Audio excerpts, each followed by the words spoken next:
Olá, sejam todos bem-vindos, minha gente, a mais um Bíblia para Preguiçosos. Eu sou Eric Camacho, seja muito bem-vindo, é um prazer ter você aqui agora, iniciando a leitura do livro do Êxodo, né? É onde Deus liberta e forma o seu povo. Para você que não sabe, o Êxodo, a palavra Êxodo significa saída, tá? E ele tem esse nome porque começa narrando como os hebreus saíram da terra do Egito, onde eles eram escravos. Tá? Então é por isso, Êxodo é saída, eles saíram do Egito, tá bom? Esse acontecimento é mais ou menos 1250 antes de Cristo, tá? E é o que nós, a partir de hoje, vamos ler. Então, se você está comigo mais uma vez, muito obrigado. Os capítulos do livro do Êxodo, eles tendem a ser um pouquinho mais curtos, né? Então a gente vai conseguir aí ler mais capítulos por dia, tá certo? Hoje, por exemplo, nós vamos ler os capítulos 1, 2 e 3, tá certo? Então, para você que está junto comigo, aperta o like aí, já deixa pago. Paga o garçom, eu estou servindo você de alguma forma e você está retribuindo com a sua gorjeta, que é o like, tá? Então, como diz o meu amigo grande Pablo Marçal, com quem, nossa, eu aprendo todos os dias com esse homem, aperta o like, deixa pago a gorjeta do garçom aí, tá bom? Vamos lá. Êxodo 1. A opressão, projeto de morte. Capítulo 1. Surgimento de um povo. Nomes dos filhos de Israel que foram para o Egito com Jacó, cada qual com sua família: Ruben, Simeão, Levi e Judá, Issacar, Zebulon e Benjamim, Dan e Neftali, Gade e Asser. Os descendentes de Jacó eram ao todo 70 pessoas. José, porém, já estava no Egito. Depois morreu José, assim como seus irmãos e toda essa geração. Os filhos de Israel se tornavam fecundos e se multiplicavam. Tornaram-se cada vez mais numerosos e poderosos, a tal ponto que o país ficou repleto deles. Luta entre morte e vida. A opressão paralisa o povo. Subiu ao trono do Egito um novo rei que não tinha conhecido José. Ele disse ao seu povo: Vejam, o povo dos filhos de Israel está se tornando mais numeroso e poderoso do que nós. Vamos vencê-los com astúcia, para impedir que eles se multipliquem. Do contrário, em caso de guerra, eles se aliarão com o inimigo, nos atacarão e depois sairão do país. Então impuseram sobre Israel capatazes, que os exploravam em trabalhos forçados. E assim construíram para o faraó as cidades armazém de Pitom e Ramsés.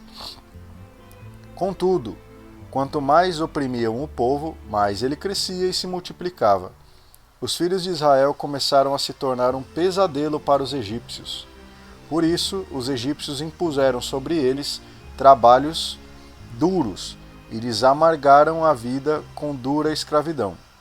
Preparação de argila, fabricação de tijolos, vários trabalhos nos campos, enfim, com dureza os obrigaram a todos esses trabalhos. O opressor não consegue eliminar a vida. O rei do Egito ordenou às parteiras dos hebreus, que se chamavam Sefra e Fuá: Quando vocês ajudarem as hebreias a dar à luz, observem se é menino ou menina. Se for menino, matem. Se for menina, deixem viver. As parteiras, porém, temeram a Deus e não fizeram o que o rei do Egito lhes havia ordenado, e deixaram os meninos viver. Então o rei do Egito chamou as parteiras e lhes disse: Por que vocês fizeram isso, deixando os meninos viver? Elas responderam ao faraó: As mulheres hebreias não são como as egípcias. São cheias de vida e dão à luz antes que as parteiras cheguem. Por isso Deus favoreceu as parteiras, e o povo se multiplicou e tornou-se muito poderoso. E como as parteiras temeram a Deus, ele deu a elas uma família numerosa. Então o faraó ordenou a todo o seu povo: Joguem no rio Nilo todo menino que nascer, e se for menina, deixem viver. Capítulo 2. A vida dentro da casa do opressor. Um homem da tribo de Levi casou-se com uma mulher da mesma tribo. Ela concebeu e deu à luz um filho. Vendo que era belo, o escondeu por 3 meses. Quando não pôde mais escondê-lo, pegou um cesto de pápiro, vedou com betume e piche, colocou dentro a criança e a depositou entre os juncos na margem do rio. A irmã da criança observava de longe para ver o que aconteceria. Nesse momento, a filha do faraó desceu para tomar banho no rio, enquanto suas servas andavam pela margem. Ela viu o cesto entre os juncos e mandou a criada apanhá-lo. Ao abrir o cesto, viu a criança. Era um menino que chorava. Ela se compadeceu e disse: "É uma criança dos hebreus." Então a irmã do menino disse à filha do faraó: "A senhora quer que eu vá chamar uma hebreia para criar este menino?" A filha do faraó respondeu: "Pode ir." A menina foi e chamou a mãe da criança. Então a filha do faraó disse para a mulher: "Leve este menino e o amamente para mim, que eu lhe pagarei." A mulher recebeu o menino e o criou. Quando o menino cresceu, a mulher o entregou à filha do faraó, que o adotou e lhe deu o nome de Moisés, dizendo: "Eu o tirei das águas." Solidariedade com o oprimido. Passaram os anos, Moisés cresceu e saiu para ver seus irmãos, e notou que eram submetidos a trabalhos forçados. Viu também que um dos irmãos hebreus estava sendo maltratado por um egípcio. Olhou para um lado e para o outro, e vendo que não havia ninguém, matou o egípcio e o enterrou na areia. No dia seguinte, Moisés saiu e encontrou 2 hebreus brigando, e disse para o agressor: "Por que você está ferindo seu próximo?" Ele respondeu: "E quem foi que nomeou você para ser chefe e juiz sobre nós? Está querendo me matar como matou o egípcio ontem?" Moisés sentiu medo e pensou: certamente a coisa já é conhecida. O faraó ouviu falar do fato e procurou matar Moisés. Moisés, porém, fugiu do faraó e se refugiou no país de Madiã. E aí se sentou junto a um poço.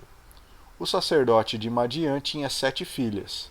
Elas foram buscar água para encher os bebedouros e dar de beber ao rebanho de seu pai. Nisso, chegaram os pastores e tentavam expulsá-las. Então Moisés se levantou para defendê-las e deu de beber ao rebanho delas. E elas voltaram para seu pai Raguel. E este lhes perguntou: "Por que vocês voltaram hoje mais cedo?" Elas responderam: "Um egípcio nos livrou dos pastores, tirou água e deu de beber ao rebanho." O pai perguntou: "Onde está ele? Por que o deixaram ir embora? Vão chamá-lo para que venha comer." Moisés concordou em morar com ele, e ele deu a Moisés sua filha Séfora. Ela deu à luz um menino a quem Moisés deu o nome de Gerson, dizendo: "Sou imigrante em terra estrangeira." 2. A libertação, projeto de vida. 1. Deus ouve o clamor do oprimido. O oprimido toma consciência. Muito tempo depois, o rei do Egito morreu. Os filhos de Israel gemiam sobre o peso da escravidão e clamaram. E do fundo da escravidão, o seu clamor chegou até Deus. Deus ouviu as queixas deles e lembrou-se da aliança que fizera com Abraão, Isaque e Jacó. Deus viu a condição dos filhos de Israel e a levou em consideração. 2. Deus responde ao clamor. Capítulo 3. Experiência que provoca decisão. Moisés estava pastoreando o rebanho do seu sogro Jetro, sacerdote de Madiã. Levou as ovelhas além do deserto e chegou ao Horebe, a montanha de Deus. O anjo de Javé apareceu a Moisés numa chama de fogo no meio de uma sarça. Moisés prestou atenção. A sarça ardia no fogo, mas não se consumia. Então Moisés pensou: vou chegar mais perto e ver essa coisa estranha. Por que será que sua sarça não se consome? Javé viu Moisés, que se aproximava para olhar. E do meio da sarça Deus o chamou: Moisés, Moisés. Ele respondeu: aqui estou. Deus disse: não se aproxime. Tire as sandálias dos pés, porque o lugar onde você está pisando é um lugar sagrado. E continuou: eu sou o Deus de seus antepassados, o Deus de Abraão, o Deus de Isaque, o Deus de Jacó. Então Moisés cobriu o rosto, pois tinha medo de olhar para Deus. Objetivo da libertação. Javé disse: Eu vi muito bem a miséria do meu povo que está no Egito. Ouvi o seu clamor contra seus opressores e conheço os seus sofrimentos. Por isso desci para libertá-lo do poder dos egípcios e para fazê-lo subir dessa terra para uma terra fértil e espaçosa, terra onde corre leite e mel, o território dos cananeus, heteus, amorreus, ferezeus, heveus e jebuseus.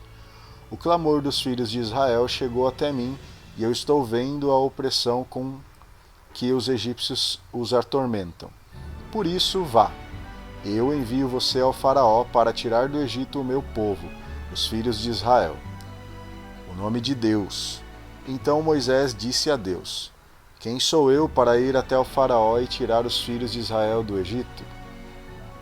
Deus respondeu: Eu estou com você, e este é o sinal de que eu o envio. Quando você tirar o povo do Egito, vocês vão servir a Deus nesta montanha. Moisés replicou a Deus: Quando eu me dirigir aos filhos de Israel, eu direi: O Deus dos antepassados de vocês me enviou até vocês. E se eles me perguntarem qual é o nome dele, o que é que eu vou responder?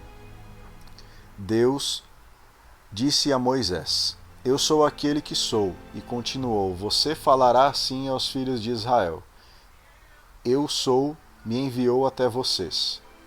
Deus disse ainda a Moisés: Você falará assim aos filhos de Israel: Javé, o Deus dos antepassados de vocês, o Deus de Abraão, o Deus de Isaque, o Deus de Jacó, foi quem me enviou até vocês. Esse é o meu nome para sempre, e assim eu serei lembrado de geração em geração. O projeto da libertação. Vá, reúna os anciãos de Israel e diga a eles: Javé, o Deus dos antepassados de vocês, o Deus de Abraão, o Deus de Isaque, o Deus de Jacó. Ele me apareceu e disse: Eu vim ver vocês, e como estão tratando vocês aqui no Egito. Então eu disse: Eu decidi tirar vocês da opressão egípcia e levá-los para a terra dos cananeus, heteus, amorreus, ferezeus, heveus e jebuseus, para uma terra onde corre leite e mel. Os anciãos de Israel darão ouvidos a você. Então você irá com eles até o rei do Egito e lhe dirá: Javé, o Deus dos hebreus, veio ao nosso encontro. Por isso, deixe-nos agora fazer uma viagem de 3 dias no deserto, para oferecermos sacrifício a Javé, nosso Deus. Entretanto, eu sei que o rei do Egito não os deixará ir, se não for obrigado por mão forte. Portanto, vou estender a mão e ferir o Egito, como todas as maravilhas que farei no país. Então ele deixará vocês partir. Farei com que o povo conquiste a simpatia dos egípcios, de modo que, ao partir, não saiam de mãos vazias. As mulheres pedirão às suas vizinhas e às donas de casa, com quem estiverem alojadas, objetos de prata e ouro, e roupas para vestir seus filhos e filhas. Assim, vocês vão despojar os egípcios. Muito bem. Isso aí, começamos então a leitura de um livro novo, o livro do Êxodo. Como eu disse no começo, significa saída, né? Saída dos hebreus do Egito. Então, a gente vai ler um pouco aí, entender a história de Moisés. Com certeza você já ouviu falar, né, dos hebreus saindo da terra do Egito, e daqui para frente é isso que a gente vai começar a ler. Muito obrigado, não esqueça de curtir aí o meu vídeo, hein? Estou com vocês e quero que vocês estejam comigo também. Então escreve aqui embaixo, aqui, ó. Embaixo aqui, está escrito assim, comentar. Escreve assim: também estou com você no Êxodo, tá? Agora a gente sai do livro do Gênesis e entra no livro do Êxodo, tá? É uma saída entrando na saída, mais ou menos assim, tá bom? Muito obrigado a todos vocês, que Deus abençoe demais a sua vida, a sua família, a sua casa e o seu trabalho, e que a gente se veja amanhã também.